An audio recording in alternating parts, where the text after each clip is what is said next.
Fala pessoal, tudo bem com vocês? Sejam bem-vindos a mais um vídeo aqui na Sexta Criminal. Para quem não me conhece, meu nome é Júlio Chagas e se caso você não é inscrito, se inscreva no canal e ative o sininho para receber as notificações de todos os nossos vídeos novos. No vídeo de hoje, eu vou falar sobre o assassinato bizarro da irlandesa Bridget Boland Clare. Mas antes de começarmos, eu gostaria de fazer um pedido aqui para vocês. Eu não sei se vocês já perceberam, mas o YouTube não anda recomendando muito meus vídeos, devido ao teor do assunto que eu abordo aqui. Então, se possível, compartilhe ele com seus amigos, comenta bastante aqui, deixa seu like, porque isso vai me ajudar bastante. Então, vamos pro vídeo.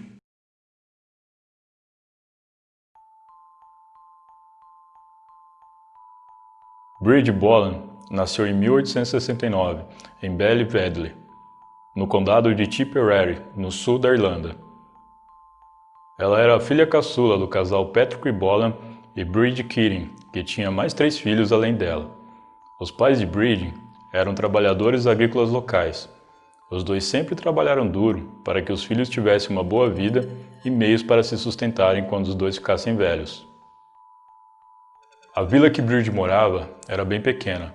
Ela tinha apenas 9 casas e uma população estimada em 31 pessoas. Bridget, por ser caçula e a única filha da família, não era tão necessária para o trabalho rural. Dessa forma, ela pôde estudar enquanto seus irmãos ajudavam seus pais. Ela estudou em uma escola que pertencia a um convento católico. Lá, ela foi alfabetizada, catequizada e teve aulas de bordado e costura. Por volta de 1886, Bridget foi morar em Clonmel para se especializar em costura e ter uma profissão qualificada. Clonmel era a capital do condado e era uma das maiores cidades da Irlanda na época, com mais de 10 mil habitantes. Bridget era uma mulher de estatura média, olhos azuis, pele clara e cabelos castanho. Ela se destacava por sua beleza e também pelo ofício que exercia. Ela era considerada estilosa e independente, e poucas mulheres compartilhavam da mesma realidade que ela, já que a maioria, naquela época, não tinham acesso ao ensino e educação que ela teve. Apesar de ser cobiçada por diversos homens por conta de sua beleza, ninguém esperava que ela se apaixonasse por Michael Clare, um homem 9 anos mais velho que ela e de pouca beleza. Michael era um tanoeiro bem-sucedido. Ele fabricava barris de vinho para várias empresas locais. Eles se conheceram na cidade de Clonmel, pouco tempo depois que Bridget se mudou para lá para se especializar em costura. Em agosto de 1987, eles se casaram. Bridget tinha 18 anos e Michael 27. Essa diferença de idade entre os dois não era bem vista pela sociedade na Irlanda naquela época. Isso era considerado um escândalo e motivo para muitas fofocas. Alguns anos depois, ela voltou para sua cidade natal para cuidar de sua mãe que estava muito doente. Já seu marido permaneceu em Clonmel por conta do trabalho e visitava Bridget aos finais de semana. Esse tipo de relacionamento incomum para a época foi motivo de mais fofocas.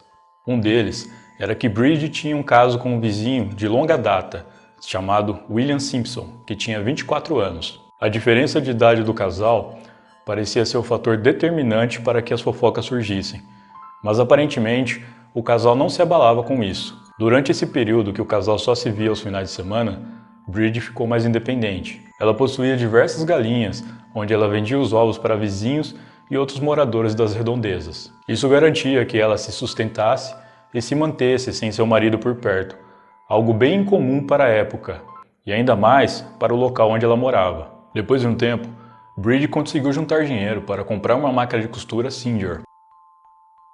Era uma máquina bem moderna e avançada para a época. Com essa máquina, ela começou a fazer diversos tipos de roupas e aos poucos foi conquistando vários clientes das redondezas. Em 1891, a mãe de Bridget faleceu e ela decidiu continuar morando com seu pai para não deixá-lo sozinho, pois ele já era idoso e os seus irmãos todos já haviam se casado e não moravam mais com eles. Michael então decidiu ir morar de vez com Bridget, para ficar mais próximo dela e ajudá-la com seu pai. Alguns meses depois, o pai de Bridget ganhou uma casa nova do governo, como parte de um programa para melhorar as moradias dos trabalhadores rurais. Muitos dos trabalhadores que também ganharam essas casas estavam muito felizes com elas, porém, a localização não agradava nem um pouco. Várias dessas moradias foram construídas próximos aos famosos Fortes de Fadas, construções da antiga civilização celta, que datam mais de 3.000 anos. Esses fortes foram construídos pelos druidas como local de reuniões, rituais e sacrifícios humanos. Com o passar do tempo, a população começou a associar os fortes com criaturas sobrenaturais do folclore local, tais como duendes e fadas. Eles também tinham a crença de que se alguém se aproximasse desse local, causaria a ira dessas criaturas, onde as mesmas se vingariam. Bridge e Michael estavam felizes na nova casa. Ela tinha uma boa renda vendendo ovos e fazendo roupas para os vizinhos ou moradores das redondezas. Michael também tirava um bom dinheiro como tanoeiro. Eles eram felizes e tinham uma vida financeira bem estável. Apesar dessa felicidade e estabilidade financeira, os dois não possuíam filhos, apesar dos vários anos de casados. Esse fato também era motivo de fofocas. Em 4 de março de 1895, Bridge foi entregar ovos para Jack Dunn, um primo de seu pai que morava próximo a um dos fortes de fadas. Por ter um grau de instrução mais elevado devido ao ensino que recebeu em seu colégio, ela não era supersticiosa como as demais pessoas que moravam por ali. Diferente deles, ela via essas criaturas apenas como parte do folclore, e nada mais. Ela também tinha um certo fascínio desde pequena com histórias sobre elas, e é dito que ela costumava sentar ou caminhar por esses fortes. O caminho que Bridget tinha que fazer para chegar até a casa do primo de seu pai era longo. Tinha cerca de 10 quilômetros somando ida e volta, e nesse dia estava fazendo muito frio. Quando ela retornou para casa, não conseguiu se aquecer e acabou ficando de cama, reclamando de febre e de uma dor de cabeça infernal. Ela disse para o seu marido e para seu pai que era apenas uma gripe. Porém, no decorrer da semana, ela só piorava. Alguns dias depois, o pai dela, desesperado, andou cerca de 6 quilômetros por um temporal para implorar a um médico que examinasse sua filha. O médico disse que só poderia ir 4 dias depois porque estava muito atarefado com outras consultas. Quando o médico foi examinar Bridge, ele constatou que ela estava com bronquite e receitou alguns remédios. Mesmo com o diagnóstico de um profissional, Michael e seu sogro não ficaram convencidos.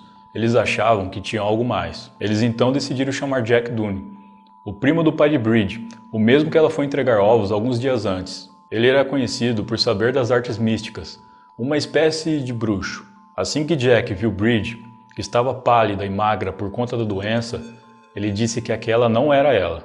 Em conversa com Michael, ele disse que aquilo era um changeling. No folclore irlandês, changeling é uma cópia humana de uma fada, após ter sequestrado a pessoa e roubado sua aparência.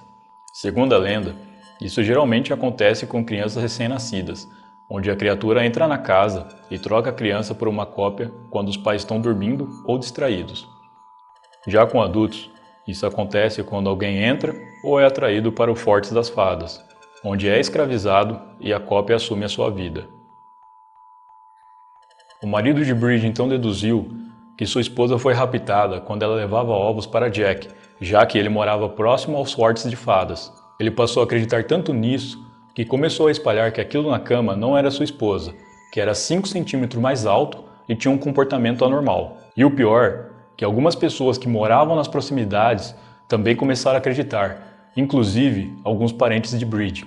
Michael então foi até um homem chamado Dennis Gunning, uma espécie de curandeiro que era conhecido por sua experiência em casos de challenge e ataques de fadas. Ele receitou uma poção, dizendo que expulsaria a criatura e a esposa de Michael retornaria.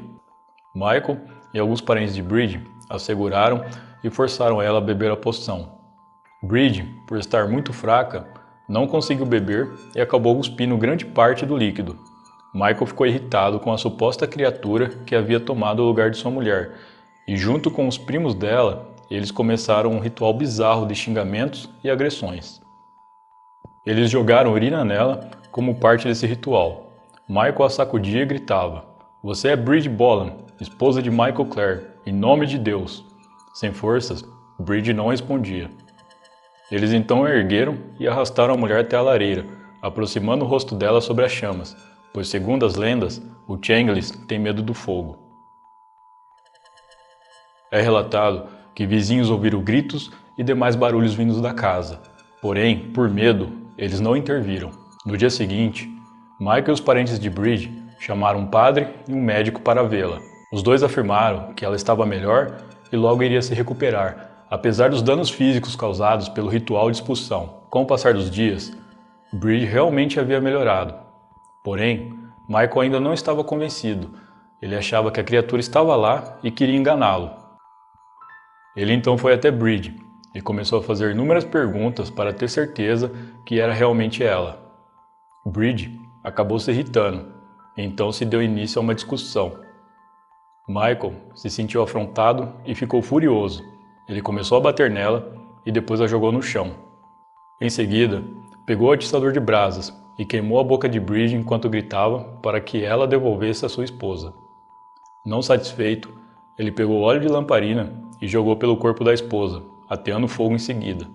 Bridge foi queimada até a morte e Michael continuava gritando que aquela não era sua esposa. Havia vários parentes de Bridge na casa, incluindo o pai dela, e ninguém interviu, apenas ficaram assistindo. Com Bridge morta, Michael pediu ajuda para um primo dela para esconder o corpo. Eles levaram o corpo para um local de mata fechada e afastado. No dia seguinte, Michael foi até a igreja se confessar com o padre, onde contou tudo o que fez, afirmando que matou um changeling para recuperar a sua esposa. O padre, horrorizado com a história, decidiu comunicar à polícia no dia seguinte. Quando os policiais foram atrás de Michael, o encontraram perto de um forte de fadas, gritando o nome de sua esposa. Após uma breve conversa, Michael levou os policiais ao local onde estava o corpo de Bridge, que estava nu e com um saco em sua cabeça. No total, 9 pessoas, incluindo Michael, foram indiciadas pelo crime. Das 9, 7 pessoas, que incluíam o pai de Bridge, foram condenadas a trabalho forçado, com penas que variavam de 6 meses a 5 anos. Mary Kennedy, que era tia de Bridge e estava na casa quando tudo aconteceu, foi absolvida de sua condenação devido à sua idade avançada e saúde frágil. Michael Clare, o marido de Bridge, pegou a maior pena dentre todos os acusados. Ele foi considerado culpado de homicídio culposo, onde não há intenção de matar, e condenado a 20 anos de prisão e servidão penal. Em 28 de abril de 1910, ele foi libertado após cumprir 15 anos de sua pena, e em julho do mesmo ano, ele emigrou para o Canadá. Esse crime foi amplamente noticiado pela mídia, tanto na Irlanda quanto no mundo. A bizarrice dos eventos que culminaram na morte de Bridge foi muito comentado na época, ainda mais pelo fato de que muitas pessoas na Irlanda ainda acreditavam em criaturas sobrenaturais do seu folclore. Psiquiatras que analisaram o caso disseram que Michael poderia ter desenvolvido a síndrome de Capgras, que é quando o indivíduo acredita que alguém próximo a ele foi substituído por um impostor idêntico. Sendo assim, quem desenvolve essa síndrome pode acabar ferindo um ente querido ou se afastar dele. Bridget Boland Clare, nascida em 1869, foi morta pelo próprio marido enquanto seus parentes assistiam e nada fizeram para ajudá-la. Um crime bizarro que teve como base crenças de um povo supersticioso. Nos dias atuais, sua história faz parte do folclore e da cultura popular irlandesa, onde há várias histórias e referências sobre ela em livros, músicas e filmes. Bom pessoal, então é isso. Muito obrigado por me assistirem até aqui. Eu vou deixar meu Instagram aqui na descrição caso vocês queiram me seguir por lá. Um grande abraço e até a próxima.